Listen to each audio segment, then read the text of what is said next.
Assalamualaikum warahmatullahi wabarakatuh. Kisah Ashabul Ukhdud mengisahkan tentang penyiksaan yang keji terhadap orang-orang yang beriman. Kisah Ashabul Ukhdud ini terjadi pada suatu zaman yang rajanya zalim dan menuntut ketaatan rakyatnya, bahkan sampai pada tingkat menganggap dirinya adalah pihak yang pantas disembah. Tiba-tiba ada seorang anak yang dibesarkan di dalam istana. Yang anak ini sebenarnya diproyeksikan di masa depan akan menjadi pengganti pemimpin spiritual dari kerajaan itu. Tetapi apa daya, dalam perjalanan hidup anak ini, setiap ia pergi kepada seorang dukun untuk belajar sihir, di tengah jalan Allah takdirkan dia berjumpa dengan seorang alim yang sedang mendekatkan diri kepada Allah Subhanahu wa Ta'ala di tengah hutan. Akhirnya si alim ini mengajarkan kepada si anak sebelum dia sampai kepada tukang sihirnya. Diajarkan tentang makna kehidupan yang sebenarnya, khususnya tentang keimanan, dan bahwasanya keimanan yang sejati adalah menerima bahwa tiada Tuhan selain Allah. Setiap hari dia berangkat untuk belajar kepada sang dukun, tetapi di tengah jalan dia belajar terlebih dahulu kepada ahli tauhid. Sampai akhirnya pengaruh ahli tauhid ini lebih besar daripada pengaruh sang dukun, sehingga akhirnya anak muda ini lama-kelamaan menjadi ahli tauhid. Dan sampai pada titik tertentu diketahui oleh raja bahwa si anak ini tidak akan menjadi kader yang baik untuk menegakkan kepemimpinan spiritual. Menurut paham kemusyrikan yang ada pada masa itu, justru malah menjadi ahli tauhid. Sehingga akhirnya sang raja ini marah besar. Dia perintahkan kepada para algojo untuk membunuh guru dari anak muda ini. Dan ketika guru itu sudah ada di hadapan sang raja, maka dibunuhlah dengan keji di hadapan sang anak yang menjadi muridnya. Si anak merasakan sedih yang luar biasa. Kemudian giliran si anak ditanya oleh sang raja, "Setelah kamu menyaksikan betapa lemahnya gurumu itu, apakah kamu masih beriman kepada apa yang diimani oleh gurumu itu?"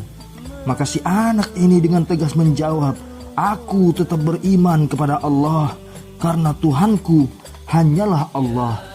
Maka akhirnya sang raja pun marah kepada anak ini yang sebenarnya calon kader bagi kepemimpinan spiritual agama kemusyrikan kerajaan tersebut. Sehingga raja memerintahkan kepada algojo untuk menghukum mati anak muda ini dengan cara dilemparkan dari tepi bukit ke dalam jurang. Ternyata sesampainya di sana, si anak ini kemudian berdoa kepada Allah. Sampai terjadilah gempa bumi dan semua algojo itu justru jatuh dari tepi bukit itu ke dalam jurang.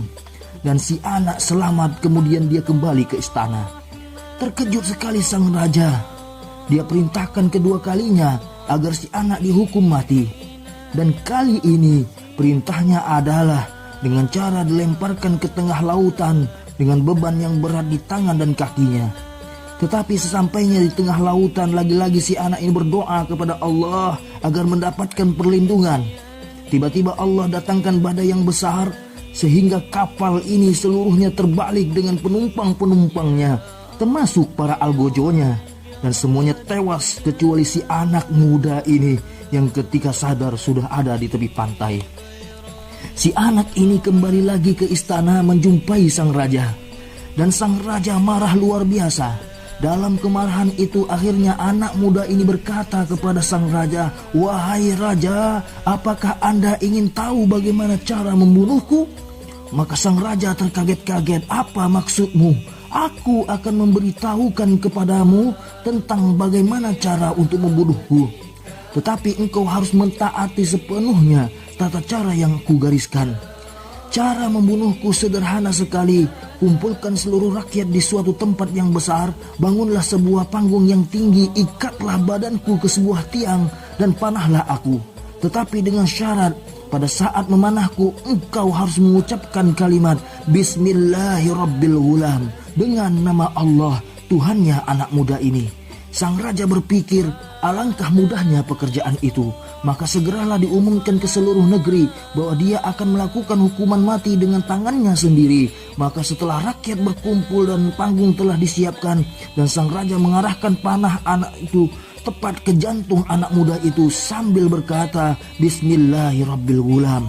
Tetapi ternyata panah itu meleset tidak mengenai anak muda ini, sehingga anak muda itu berteriak, "Wahai raja, Anda tidak akan dapat membunuhku sebelum engkau mengucapkan kalimat yang kuperintahkan itu dengan suara yang lantang."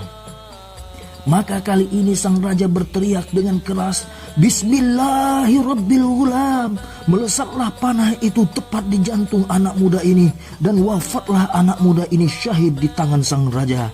Maka tiba-tiba seluruh rakyat berteriak, "Allahu Akbar, Allahu Akbar." Si raja baru sadar bahwa ini merupakan siasat agar rakyat semuanya sadar dan tahu bahwa tidak ada Tuhan selain Allah, karena yang menghidupkan dan mematikan hanyalah Allah Subhanahu wa ta'ala. Maka akhirnya tidak ada satupun rakyat yang mau tetap beriman kepada sang raja. Sang raja marah besar dan dia perintahkan kepada para pengawalnya untuk membuat sebuah parit raksasa yang di dalamnya dikumpulkan kayu bakar yang banyak sekali dan dibakar kayu-kayu tersebut. Kemudian semua rakyatnya ditanya, "Apakah kalian tetap beriman dan percaya kepada Tuhannya anak muda itu?" Maka mereka akan dilemparkan ke dalam api tersebut. Tetapi semuanya tetap beriman kepada Allah Subhanahu wa ta'ala. Kisah seperti ini disampaikan bukan sekedar untuk merekreasi mental, tetapi sebagai pelajaran di mana kita akan menyadari bahwa sepanjang zaman di negeri manapun, apabila penguasa tidak beriman kepada Allah, kemudian dia menjumpai sebagian rakyatnya beriman dengan sebenar-benarnya iman kepada Allah, cepat atau lambat rakyat tersebut akan dianiaya. Sebab begitulah tabiat dari al-haq dan yang batil, tabiat dari yang benar dan yang salah. Semoga bermanfaat bagi kita semua. Assalamualaikum warahmatullahi wabarakatuh.